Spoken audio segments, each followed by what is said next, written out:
குறைவான செலவில் திருமணம் முடித்தால் அவர்கள் என்ன, நம் பார்வையில் சுக்கே बड़े सुखी आदमी अब कंजूसा 8 आने का पेन खजूर दे डाल को भगा डाले। इनके वास्ते मैं 15,000 की साड़ी बन लग गई। मेरा नेकलेस कितना मालूम कि 2 लाख। ये 2 लाख का नेकलेस कई को 4 आने का पेन खजूर खाने बुला लगे। सो எப்படி இல்லமா, இதுதான் நபி வழி திருமணம். நபிகளார் சொன்னார்கள், எத்தனை கோடி கோடி பொருளாதாரம் முன்னெடுத்தல் இருந்தாலும் திருமணத்தை நீ எளிமையாக நடத்த வேண்டும் என்று சொன்னார்கள். அதுதான் இங்கே நடக்கப்பட்டது என்று சொன்ன சோறு கொடுக்கலன்னா என்னங்க கல்யாணம்? அது சொல்றோமா இல்லையா? சொல்ல பேரன்பருக்கும் மரியாதைக்குரிய ஏக இறைவனாகிய எல்லாம் வல்ல அல்லாவின் நல்லடியார்களே, எனது அருமை சகோதர சகோதரிகளே, அல்லாஹ்வுடைய பேரருளால் தமிழ்நாடு தௌஹீத் ஜமாத் திருப்பத்தூர் மாவட்டம் திருப்பத்தூர் நகர கிளையின் சார்பாக ஏற்பாடு செய்யப்பட்ட மார்க்க விளக்க பொதுக்கூட்டத்திலே மக்கள் ஆர்வத்தோடு அலைக்கடல் என ஒன்று குழும்பி இங்கே அமர்ந்து கொண்டிருக்கின்றோம். இந்த அருமையான தருணத்திலே இஸ்லாமிய திருமணம் என்கின்ற தலைப்பு எனக்கு வழங்கப்பட்டிருக்கின்றது. அதிகமான பெண்கள் அமர்ந்து கொண்டிருக்கக்கூடிய இந்த சபைக்கு தேவையான ஒரு தலைப்பு தான். இன்றைக்கு நாம் வாழக்கூடிய இந்த இந்திய நாட்டிலே பன்மொழிகள் கொண்டவர்கள், ஏராளமான கடவுள் நம்பிக்கைகள், வெவ்வேறு மதங்களை கொண்டவர்கள் இந்திய நாட்டிலே சுதந்திரமாக நட்புத்துவத்தோடு இங்கே வாழ்ந்து கொண்டிருக்கின்றோம். அப்படி வாழக்கூடிய ஒவ்வொரு மதத்தினருடைய திருமண சடங்குகளை, செயல்களை எல்லாம் நம்மால் பார்க்க முடிகின்றது. அப்படி பார்க்கக்கூடிய அந்த திருமண செயல்களில் ஒவ்வொரு மதத்தினர் நடத்தக்கூடிய திருமணங்களில் அவரவர்களுக்கு அந்த போதனைகள் எப்படி வழங்கப்பட்டதோ, அவருடைய அந்த மதங்களில் எவ்வாறு திருமணங்கள் நடத்த வேண்டும் என்று பாடம் சொல்லப்பட்டதோ, அந்த அடிப்படையில் தான் அவரவர்கள் திருமணங்களை நடத்தக்கூடிய காட்சிகளை நம்மால் பார்க்க முடிகின்றது. கிறிஸ்தவர்களுடைய திருமணங்களை பார்த்தால், திருமணம் முடிக்க வேண்டும் என்று சொன்னால் அவர்கள் தங்களுடைய தேவாலயங்களுக்கு சென்று அவர்களுக்கு உபதேசங்கள் செய்யக்கூடிய, அவர்களை சந்தித்து அவர்கள் சொல்லக்கூடிய அடிப்படையில் ஆணும் பெண்ணும் மோதிரத்தை மாற்றி திருமணம் முடித்துக் கொள்வார்கள். இது அவர்களுக்கு இப்படிதான் சொல்லப்பட்டதா என்று சொன்னால், அவர்களுக்கு திருமணம் என்று சொன்னால் இப்படிதான் முடிக்க வேண்டும் என்று பாடம் சொல்லப்பட்டிருக்கின்றது. அதை அவர்கள் சரியான முறையிலே அவர்கள் அறிந்து கொண்ட அந்த பாடத்துக்கு ஏற்றவாறு செயல்களை அமைத்துக் கொண்டார்கள். நம்மோடு வாழ்ந்து கொண்டிருக்கக்கூடிய நம்முடைய தொப்பல்குடி உறவுகள் என்று சொல்லக்கூடிய இந்து மக்களுடைய திருமணங்களை பார்ப்போம் என்று சொன்னால், அவர்களுக்கு எப்படி பாடம் வழங்கப்பட்டதோ அந்த அடிப்படையில் தான் அவர்களுடைய திருமணங்களும் நடக்கக்கூடிய காட்சிகளை நம்மால் பார்க்க முடிகின்றது. மணமகன் மணமகளுக்கு தாலி கட்டுவது, அம்மி மிதித்து அருங்கதி பார்ப்பது, திருமணம் பேசப்பட்டால் தன்னுடைய வீட்டு வாசலில் பந்தகால்களை நடுவது, இதுவெல்லாம் அவர்களுடைய போதனைகளில் அவர்களுக்கு சொல்லப்பட்ட செயல்களை அவர்கள் சரியான முறையிலே அவர் செய்து கொண்டிருக்கிறார்கள். இப்படி ஒவ்வொரு மதத்தினரும் அவரவர்களுடைய சடங்குகள் ஏற்றவாறு, அவர்கள் அறிந்து கொண்ட அந்த போதனைகள் ஏற்றவாறு திருமணங்கள் நடத்தக்கூடிய இந்த நாட்டிலே இஸ்லாமியர்களுடைய திருமணங்களையும், இஸ்லாமியர்கள் இஸ்லாம் அல்லாதவர்கள் நம் எல்லோரும் முஸ்லிம்கள் நடத்தக்கூடிய திருமணங்களையும் பார்த்து கொண்டுதான் இருக்கின்றோம். அப்படி பார்க்கக்கூடிய திருமணங்கள் எல்லா முஸ்லிம்களும் அவருடைய வேதம் சொல்லக்கூடிய, குர்ஆன் சொல்லக்கூடிய அடிப்படையில் தான் திருமணங்கள் இருக்கின்றதா என்று பார்த்தால், நம்முடைய உயிரினும் மேலான நபிகள் நாயகம் ஸல்லல்லாஹு அலைஹி வஸல்லம் அவர்கள் எப்படி திருமணங்கள் நடத்த வேண்டும் என்று காட்டி தந்தார்களே, அந்த பாடத்துக்கு ஏற்றவாறு தான் நம்முடைய திருமணங்கள் உலகத்தில் வாழ இந்தியாவில் வாழக்கூடிய அனைத்து முஸ்லிம்களுடைய திருமணங்களும் நடந்து கொண்டிருக்கின்றதா என்று பார்த்தால் நிச்சயமாக இல்லை. அதற்காக தான் இது போன்ற பொதுக்கூட்டங்கள், ஜுமாவுடைய உரைகள், சாதாரணமாக நடக்கக்கூடிய ஆண்களுக்கான பெண்களுக்கான பயான் நிகழ்ச்சிகளிலே அவ்வப்போது இஸ்லாமிய திருமணங்கள் என்ன என்பதை ஒவ்வொரு நேரத்திலும் எடுத்துரைக்கக்கூடிய கடமை நம் மீது இருக்கின்றது. இஸ்லாமியருடைய திருமணங்களை நாம் பார்ப்போம் என்று சொன்னால் குர்ஆனும் ஹதீஸும் அடிப்படையில் தான் இருக்க வேண்டும். அல்லாஹ்வும் அல்லாஹ்வுடைய தூதர் அவர்கள் சொல்லக்கூடிய அடிப்படையில் தான் இருக்க வேண்டும். எப்படி நமக்கு இறைவன் சொல்கின்றானோ, எவ்வாறு இறைவனுடைய கட்டளை நமக்கு இருக்கின்றதோ, எவ்வாறு நபிகள் நாயகம் ஸல்லல்லாஹு அலைஹி வஸல்லம் அவர்கள் தன்னுடைய திருமணங்களை முடித்து தன்னுடைய தோழர்கள் தோழியர்களுடைய திருமணங்களை எல்லாம் நடத்த வேண்டும் என்று பாடம் கற்றுத் தந்தார்களோ, அது போன்ற திருமணங்கள் தான் உலகத்தில் வாழக்கூடிய அனைத்து முஸ்லிம்களும் கடைபிடிக்க வேண்டும். அப்படி கடைபிடிக்கின்றோமா என்று பார்த்தால் உலகத்தில் வாழக்கூடிய மக்களிலே விரல் விட்டு எண்ணக்கூடிய அளவிற்கு சொற்பத்தில் சொற்பமான திருமணங்கள் தான் இஸ்லாம் சொல்லக்கூடிய அடிப்படையில் நடக்கக்கூடியதை பார்க்க முடிகின்றது. அப்படி நடக்கக்கூடிய அந்த திருமணங்களும் பெரும்பான்மையான முஸ்லிம்கள் அதை எப்படி பார்ப்பார்கள் என்று சொன்னால், இது என்ன புதுசா இருக்கு, இது என்ன முஸ்லிம்களுடைய திருமணம் மாதிரியே தெரியலையே, இது என்ன சாதாரணமா இருக்கு, பள்ளிவாசல்ல போய் உட்கார்ந்து எந்த ஒரு விருந்துமே இல்லாமல், எந்த ஒரு குடுக்க வாங்கல் இல்லாமல், ஆடம்பரம் இல்லாமல் பள்ளிவாசலுக்கு போனாங்க, ஏதோ சொன்னாங்க, ஓகேன்னு சொல்லி கையெழுத்து போட்டாங்க, ஒரு பேரிச்சப்பழத்தை கொடுத்து முடிச்சுட்டு வந்துட்டாங்களே, இது என்ன புதுசா இருக்கு அப்படின்னு சொல்லி வாயை பொளந்து பார்க்கக்கூடிய அளவிற்கு அதை அறிந்து கொள்ளாமலே பல முஸ்லிம்கள் இன்றைக்கு வாழ்ந்து கொண்டிருக்கிறோம். பலர் பாருங்களேன், இதை இஸ்லாமிய திருமணம் என்னவென்று தெரியாமலே நபி வழியில் நடக்கக்கூடிய திருமணங்களை பார்த்தால் அவர்களை இந்த திருமணங்களை கலந்து கொண்டு தன்னுடைய வீட்டுக்கு திரும்பி வந்துட்டாங்கன்னு சொன்ன அந்த திருமணத்தை பற்றி பேசிக்கிட்டே இருப்பாங்க, புலம்பிக்கிட்டே இருப்பாங்க. பேசிக்கிட்டே இருப்பாங்கன்னு சொல்றதை விட புலம்பாலம் பிரிச்சுவாங்க. என்ன புலம்பல் இருக்கும்?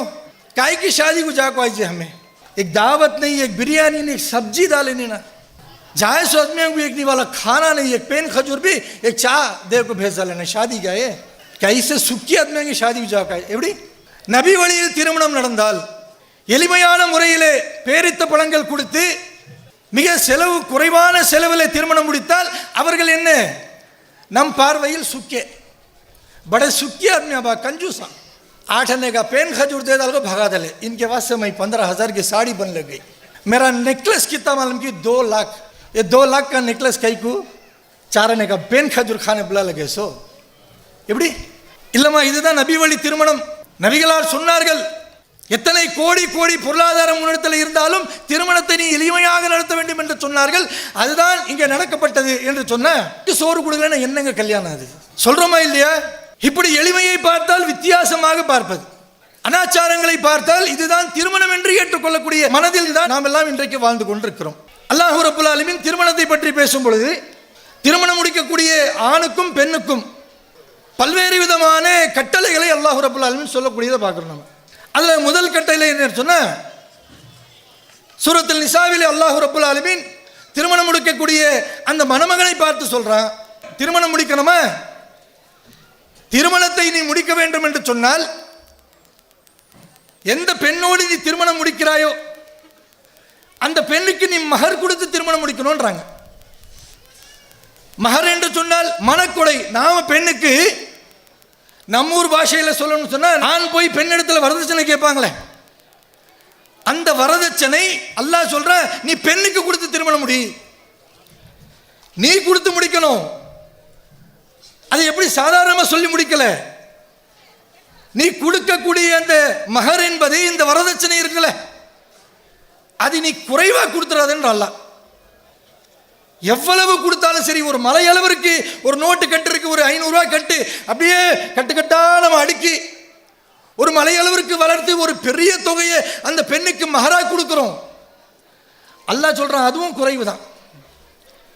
நீ அந்த பெண்ணுக்கு எவ்வளவு மகர் கொடுத்தாலும் அது குறைவுதான் அல்லாஹ். அப்படி கொடுத்துதான் நீ திருமணம் முடிக்க வேண்டும் என்று சொல்லப்படுகின்றது. அல்லாஹ் சொல்லக்கூடிய இந்த கட்டளையை நபிகள் நாயகம் ஸல்லல்லாஹு அலைஹி வஸல்லம் அவர்கள் தன்னுடைய வாழ்க்கையில் முழுமையாக கடைபிடித்தார்கள். அதைத்தான் நமக்கு பாடமாக எடுத்துரைத்தார்கள். அல்லாஹ்வுடைய ரசூல் இடத்துல ஒரு நபித்தோழர் வருகிறார். வரக்கூடிய நபித்தோழர் ஒரு பெண்ணை காண்பித்து, பெண்ணோடு நான் திருமணம் முடிக்க போகிறேன், எனக்கு திருமணம் முடிச்சு கொடுங்கன்றாங்க. ரசூலா உடனே கேட்குறாங்க, அந்த பெண்ணை திருமணம் முடிப்பதற்காக நீங்கள் என்ன மகர் கொடுக்க போறீங்க? திருமணம் முடிக்கன்னு சொன்ன உடனே அப்படியா பெண் வீட்டாரை கூப்பிடுங்க பேச்சுவார்த்தை நடத்தும் அப்படின்னு சொல்லல. எந்த ஆண் மணமகன் வந்து இந்த பெண்ணை நான் திருமணம் முடிக்க வேண்டும் என்று சொன்னாரோ அந்த ஆணிடத்தில், அந்த மணமகனிடத்தில் நபிகளார் கேட்கிறார்கள், இந்த பெண்ணுக்கு நீங்கள் என்ன மகராக கொடுத்து திருமணம் முடிக்க போறீங்க? மகர் என்ன கொடுப்பீங்க? உடனே சொல்றாரு, யார சொல்லலாம், என்னிடத்தில் மகராக கொடுப்பதற்கு எதுவுமே இல்லை, நான் கட்டிய வேட்டியை தவிர. அப்புறம் சொல்ல என்ன சொல்லல, பரம ஏழை போல இருக்கு, கட்டிய வேட்டியை தவிர வேற எதுவுமே இல்லை, போப்பா திருமணம் முடிச்சுக்கோ அப்படியா சொன்னாங்க. போய் வீட்டில் போய் தேடி பாரு, ஏதாச்சும் கிடைக்கும். இரும்பால் செய்த ஒரு மோதிரமாவது இருக்கும், இரும்பு மோதிரம். தங்கம் கிடைக்கல, வெள்ளி கிடைக்கல, ஒரு இரும்பால் செய்த மோதிரம் இருக்கும், அதையாச்சும் கொண்டு வந்து மகரா கொடுத்து திருமணம் முடி. போய் தேடி பார்க்கிறாரு, இல்ல. மறுபடியும் வந்து சொல்றார், யார சொல்லலாம், நீங்கள் சொல்லக்கூடிய அளவிற்கு இரும்பால் செய்த மோதிரம் கூட இல்லை. நபிகளார் அந்த நேரத்தில் மௌனமா இருந்துறாங்க. சபையே மௌனமாக மாறுகின்றது. சில நேரம் அவர்கள் நின்று கொண்டு இந்த திருமணம் முடிக்காது என்று நினைத்து கொண்டு அவர்கள் திரும்பி போறாங்க. நபிகளார் மறுபடியும் அழைக்கிறாங்க. அழைத்து சொல்றாங்க, குர்ஆனில் எத்தனை அத்தியாயங்கள் நீங்கள் மனனம் செய்து வைத்திருக்கிறீர்கள்? எத்தனை அத்தியாயம் உங்களுக்கு தெரியும்? அவர் சொல்கிறார், இத்தனை அத்தியாயங்கள் எனக்கு தெரியும், இதை மனனம் செய்து வைத்திருக்கிறேன் என்று சொல்றார். சொன்ன உடனே அல்லாஹ்வுடைய தூதர் அவர்கள் சொல்கிறார்கள், நீங்கள் அறிந்து கொண்ட இந்த குர்ஆனுடைய அத்தியாயங்கள் எல்லாம் நீங்கள் மணமுடிக்கக்கூடிய இந்த பெண்ணுக்கு நீங்க சொல்லி தரணும், இதுதான் மகர், இது மகராக கொடுத்து நீங்கள் திருமணம் முடிக்கணும். எதையுமே கொடுக்காம திருமணம் முடிக்கக்கூடிய சட்டம் இஸ்லாத்தில் எந்த ஒரு தருணத்தும் இல்லை. இன்றைக்கு நடக்கக்கூடிய திருமணங்கள் இப்படி நடக்கின்றன. பல திருமண சபைகளில் பார்க்கலாம், மகர் நிலை என்ன தெரியாமலே மணமகன் வந்து உட்கார்ந்துட்டு இருப்பாரு. என்னது மகரா? அப்படி எதுவுமே சொல்லவே இல்லை எங்க அம்மா அப்பா அப்படின்வாரு. என்னங்க கடைசி நேரத்தில் கேட்குறீங்க, பாக்கெட்டில் காசே இல்லை அப்படின்வாரு. யோசிச்சு பாருங்களேன், பெண்ணுக்கு நாம கொடுத்து திருமணம் முடிக்க வேண்டும் இந்த மார்க்கம் நமக்கு சொல்கின்றது. ஆனால் இன்றைக்கு இஸ்லாமிய திருமணங்கள் எப்படி நடந்து கொண்டிருக்கின்றது சொன்னால், இஸ்லாமிய திருமணம் என்று சொன்னாலே மாற்று மதத்தில் இருக்கக்கூடியவர்கள், முஸ்லீம் அல்லாதவர்கள் திருமணங்களுடைய ஒவ்வொரு செயல்களை கூர்ந்து கவனிப்பார்கள் என்று சொன்னால், அவர்கள் இஸ்லாத்தை விரும்பி வர வேண்டும் என்று அவர்கள் நினைத்தாலும் இந்த திருமணங்களில் நடக்கக்கூடிய அந்த செயல்களை எல்லாம் பார்த்து அவர்கள் அதையெல்லாம் பார்த்து பயந்து, இஸ்லாத்தை நான் நேசிக்கின்றேன் ஆனால் நான் முஸ்லீமாக ஆக மாட்டேன் என்று சொல்லி ஓடி விரைந்து ஓடக்கூடிய நிலை. திருமணம் என்று சொன்னாலே பல்வேறு விதமான அனாச்சாரங்கள் இன்றைக்கு இஸ்லாமிய மக்கள் மத்தியில் வந்துவிட்டது. எதை கேட்டாலும் சடங்கு சடங்கு சடங்கு. திருமணம் பேச்சு ஆரம்பிக்கக்கூடிய நேரத்தில் அந்த நேரத்திலிருந்து ஆரம்பிக்கிறது. ஆண் வீட்டிலிருந்து போய் பெண் பார்ப்பாங்களே, பெண் பார்க்கக்கூடிய அந்த நேரத்திலிருந்து ஆரம்பிப்பாங்க. என்னது? ரசம் ரிவாஜ். அப்போ ஆரம்பிக்கக்கூடிய ரசம், அந்த ரசம் இந்த ரசம் அந்த ரசம், சாம்பார் ரசம், முருங்கைக்காய் ரசம் சொல்லி போய்கிட்டே இருக்கும். அந்த ஒரு பெண்ணை நாம முடிக்க போறோம். மார்க்கம் நமக்கு மிக அழகாக கற்றுத் தருகின்றது. பெண் பார்த்து விட்டீர்களா, அது பிடித்து விட்டதா, அவருடைய வழியாக இருக்கக்கூடிய பெற்றோரிடத்தில் அனுமதியை கேட்டோமா, நாம் எவ்வளவு மகர் கொடுக்க போகிறோம் அதை சொல்லிட்டோம், அடுத்தது திருமணத்தை முடிங்க எளிமையான முறையில். ஆனா இங்க என்ன கதை? சரி யோசிச்சு பாருங்களேன். யாரையும் நம்ம நோகடிக்கிறதுக்காக சொல்லலை, இதையெல்லாம் சொன்னாதான் நம்ம செய்யக்கூடிய தவறுகள் நமக்கு நினைவில் வரும். பெண் பார்க்க போறோம்ல, அந்த நேரத்தில் ஆரம்பிப்பாங்க. ஒரு பெண் பார்க்கக்கூடியவர்கள் ஆண் வீட்டார் பெண் வீட்டுக்கு போவார்கள்.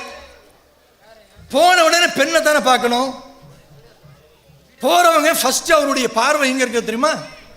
அந்த வீட்டை சுத்தி இப்படியே பார்த்துட்டு இருப்பாங்க. घराना कैसा है देखना, हमारा बच्चा शादी हो को उसकी बीवी को बुला लगाया तो रात को टिकेगा, उसके ऐसे रूम है क्या लॉजिंग देखते हैं तुम्हें? ஒரு ஊருக்கு போய் ஒரு லாட்ஜ் எடுக்கும்போது ரூம் எப்படி இருக்கு, வசதி இருக்கா, நைட்டு தூங்கணுமே ஒரு ரூம் எப்படி இருக்குன்னு பார்ப்போம்ல, அந்த மாதிரி हमारा बच्चा आपको टिकेगा, सास के घर में रूम है क्या, क्या जी वो एक ही रूम में 4 जने सोते हैं, मेरा बच्चा कैसा आगो सोगा, कई कुछ आगो सोना, घर में जगह नहीं तो तुम्हारे घर को जाओ. அந்த நிலையில் ஆரம்பிப்பது. ஒரு வழியா பெண் பார்த்தாச்சு, பிடிச்சாச்சு, பெண் பிடிச்சு போச்சு. அடுத்தது என்ன செய்யணும்? நபிகளார் சொன்ன அடிப்படையில் திருமணத்துடைய தேதி குறித்து எவ்வளவு மகர் கொடுக்க போறோம்னு சொல்லி முடிவு பண்ணி அந்த திருமணத்தை நபிகள் நாயகம் அவர்கள் காட்டிய அந்த அடிப்படையில் எளிமையான முறையில் அந்த திருமணத்தை முடிக்க வேண்டும். ஆனால் இன்றைக்கு நடக்கக்கூடிய திருமணங்கள் எப்படி? பெண் பார்த்தாச்சு, பெண் பிடிச்சாச்சு, பிடித்த உடனே அந்த போகக்கூடிய அந்த சபையிலிருந்து யாராச்சும் ஒருத்தர் வார்த்தை பேசுவாங்க. என்ன வார்த்தை எனக்கு தெரியுமா? बच्ची पसंद आ गई माँ, अब बोलो बच्ची को क्या डालेंगे, क्या डालना नहीं, मैं तुम्हारी बच्ची को क्या डालेंगे जरा बोलो, हमें क्या थी डालते हैं, तुम्हें क्या करते हैं बोलो जी. हमारा खानदान बहुत बड़ा खानदान, सबको जवाब देना. कई को भीख मांगने शुरू करते हैं. कैसे भीख? एक एक घर के बाहर धेलिच के आपको अल्लाह के नाम पर देव माँ, भूख लगती खाना देव माँ, जरा पैसा देव माँ. भीख मांगते नहीं मिस्किन, उनसे भी बड़ी भिखारियां हमारे निगाह में. நம் பார்வையில் ஒவ்வொரு வீட்டு வாசலில் நின்று அல்லாஹ்வுடைய பெயரில் ஏதாச்சும் ஒன்று கொடுங்க அப்படின்னு சொல்லி ஏழை மிஸ்கினாக இருந்து யாசகம் கேட்கிறாரே, அவரை விட மோசமான கேட்கக்கூடியவர் யார் என்று சொன்னால் தன்னுடைய மகளை அழைத்து கொண்டு பெண் வீட்டில் என்ன கொடுப்பீங்க, என்ன செய்வீங்க அப்படின்னு கேட்கக்கூடியவர்களாக இவர்கள் தான் மிகப்பெரிய ஒரு பிச்சைக்காரங்க. அவர்களை விட இவர்கள் தான் பெரிய பிச்சைக்காரங்களா இருப்பாங்க. बच्ची को क्या डालते हैं, हमारा खानदान बड़ा, 50 सौरन माल डाल डालो. हमारे वास्ते पूछे नहीं, तुम्हारे बच्ची के वास्ते. अभी சண்டை போட்டு மோதி முட்டி 50 சௌரன் நகை வாங்கியாச்சு. அடுத்த பிச்சைக்கு ரெடி. என்ன பிச்சை? बच्चे को जोड़े का पैसा कितना देते हैं? काय को जी जोड़े को पैसा देना? जोड़ा लेने गदी निसु से शादी गई को भीख मांगो जोड़ा पहनना, वही तो भीख मांगो पहनना बोल को क्या जरूरत है? वही से भिखारी को शादी तक को. हमारा बच्चा कितना कमाता है मालूम? हीरा हीरा बच्चा जन को हमें सुबह को घर से निकला तो ऑफिस जाता, ऑफिस में काम खत्म करा तो सीधा घर को आता, काम भी खड़ता नहीं, चाय पीता नहीं, दोस्तों से बात करता नहीं. हीरा जन को रखी 50 से लेते 60,000 कमाता है, हीरा बच्चों को देते हैं. वही से बच्चों को तुम्हें क्या देते हैं? क्या देना? 4 अक्ल नसीहत देना, माँ बाप अक्ल नसीहत देना. जागो काम भी भीख मांगना को बेटे, बेटी देते थे घर में भीख मांगना को बेटे बोलना. वही से माँ बाप जागो वहां बैठ जाओ, क्या देते हैं? बला तोलची 10,000 रुपये देते हैं, कपड़े लगो तोलो बोलो पहनो. पर 10,000 में क्या जी कर रहा? 1 लाख रुपये दिया लो. तुम्हारा जब वही पहन लगो, सूट पहन लगो, खड़े तो ना तुम ना शान. तुम्हारी घर की इज्जत इतने दिन इनकी इज्जत इतनी बेइज्जती नो लंगे फिर लगो थे. आज इन्हें देते से 1 लाख रुपए में रेमंड्स का कोट पहन लगो, आरएस के घर की इज्जत बढ़ाते हैं. भिखारियां कैसा कि भीख मांग को माल ले लिए, कपड़े का पैसा ले लिए, कपड़ा पैसा जमा लिए. तीसरी भीख. हमारे घराना खानदान बड़ा, 1,000-1,500 आदमी रहेंगे, क्या जी करना? बड़ा शादी खाना पकड़ो, मटन बिरयानी 1000 आदमी को डालो, अच्छा शादी खाना रहा. हमारे आदमी क्या भी उफ कर को बोलाना नहीं मांगते हैं. जो भीख इसमें उफ कर को बोलना नहीं. तुम सही में देखने गए तो तुम्हें धेलिच के खड़ो जी, निकाह खत्म है बात, हमें बिरयानी देते ही खा ले वो जाते रहो बोलना, उफ कर को बोलना नहीं. हम बड़ा शादी खाना पकड़ो, 1000 आदमी को मटन बिरयानी डालो. कैसा डालो? चुपके डालो नहीं, 1000 आदमी को हमें बुलाना. उसके वास्ते तुम्हें क्या करो? 500 रोके मार को दे आलो. भिखारियों को रोके मारने में पैसा नहीं. काय की जी शादी है? अल्लाह और अल्लाह के रसूल बोले से शादी. शादी भी हाँ ऐसा होता है. ये सब करने के लिए वो लड़की के घर वाले देखते हैं क्या करना, बच्चा अच्छा 60,000 50,000 कमाता है, क्या भी करेंगे, वड्डी को लेंगे, जागो में हमें माला गिरवी रख डालेंगे, घर बेच डालेंगे, रोड पर आ जाएंगे, हमें कांति भी 100 को मरेंगे, इनको देखो तोड़ेंगे। सोचते नहीं हमारी शादी के बाद से जिसे हमें शादी करने जाते ही वो घर वाले को हमें भिखारी बनाते ही, खरजदार बनाते ही, गुने में ढकलते ही, ऐसा मंग को खा को हमारी जिंदगी चलाना सोचने के लिए कि अल्लाह जो बोले उनको मालूम इसलिए कई के रस्म पूरा मंग को भिखारी पूरा होगा, शादी तय करेंगे क्या, नहीं होती। वो कैसा जी शादी तय करते, मांगने की रस्म है। इस्लाम में मांगने की रस्म का है क्या भाई कर रहा, मांगने की रस्म में 1 महीने के बाद मंगना रखेंगे, हमें एक सौवदनी बुला लगाएंगे, तुम्हें एक दावत दिलाएंगे, हमें 1.5 किलो की पट्टी ले लगा को तुम्हारी बेटी को डालेंगे। क्या करना मालूम तुम्हें, हमारे बेटे को 1 सौ की अंगूठी डालना, कई को भाई डालना, ये पूरा रस्म हमारे खानदान में चलता, तुम्हें दाल को चुकना, कई सदी भी करो। इस्लाम में मंगनी की दावत कहाँ है, मंगनी की अंगूठी कहाँ है, मंगनी की 1.5 किलो पट्टी पिराना बोलोगे कहाँ है, फूल की बत्ती फूल की चोटी ले लगा को फोटो पकड़ना, ऐना करना खड़ा को सूरत दिखती नहीं, चोटी भी इनकी पीठ दिखती, साला रख लगा। हमारा अम्मी जवानी में कैसा थे देखो, बच्चे बोलेंगे उनके शादी के टाइम वो फूल की चोटी पहन कर अल्लाह मलवट लगाओगे, क्या देखे तो खूबसूरत बाकी पूरा बदसूरत।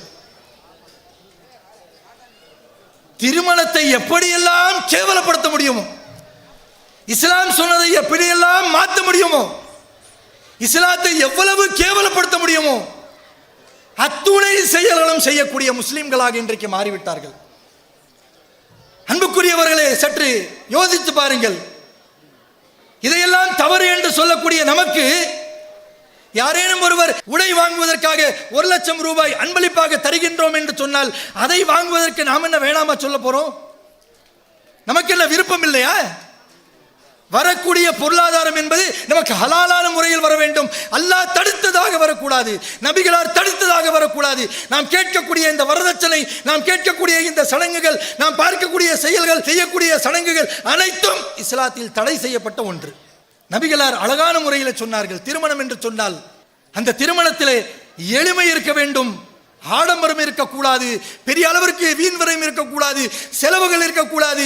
எத்தனை கோடீஸ்வரராக இருந்தாலும் திருமணத்திலே நீங்கள் எளிமையை கடைபிடிக்க வேண்டும். நீங்கள் உங்களுடைய பொருளாதாரத்தை அதிகமாக செலவு செய்ய வேண்டும் என்று சொன்னால் அந்த செலவு நீங்கள் அந்த பெண்ணுக்கு தரக்கூடிய மகர் தொகையாக இருக்க வேண்டும். அதுதான் இஸ்லாமிய திருமணம். நாம் அதிகமான பொருளாதாரத்தை கொடுத்து திருமணம் முடிக்கிறோமா? பல திருமணங்களை பார்க்கிறோம், பார்க்கக்கூடிய நேரத்தில் நமக்கே வருத்தமா இருக்கும். ஏன்?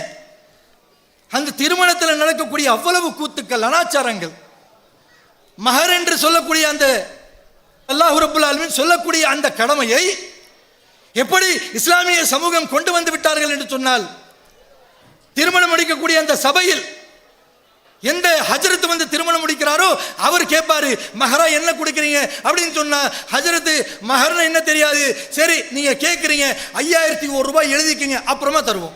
பண்றோமா இல்லையா?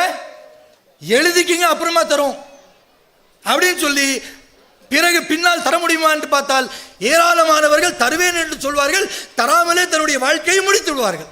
அல்லாஹ் சொல்றான் கொடுத்து திருமணம் முடி. ஆனா இங்க என்ன நடக்குது? அல்லாஹ் சொல்லக்கூடிய வார்த்தையை புறக்கணித்து விட்டு, நபிகளார் காட்டிய செயல்களை எல்லாம் மறந்துவிட்டு, இஸ்லாத்தை விட்டு வெளியே சென்று மற்ற மதங்களில் நடக்கக்கூடிய அந்த சடங்குகள் எல்லாம் இன்றைக்கு இஸ்லாமிய திருமணங்கள்ல நடக்கக்கூடிய காட்சிகளை நம்ம பார்க்கிறோம்.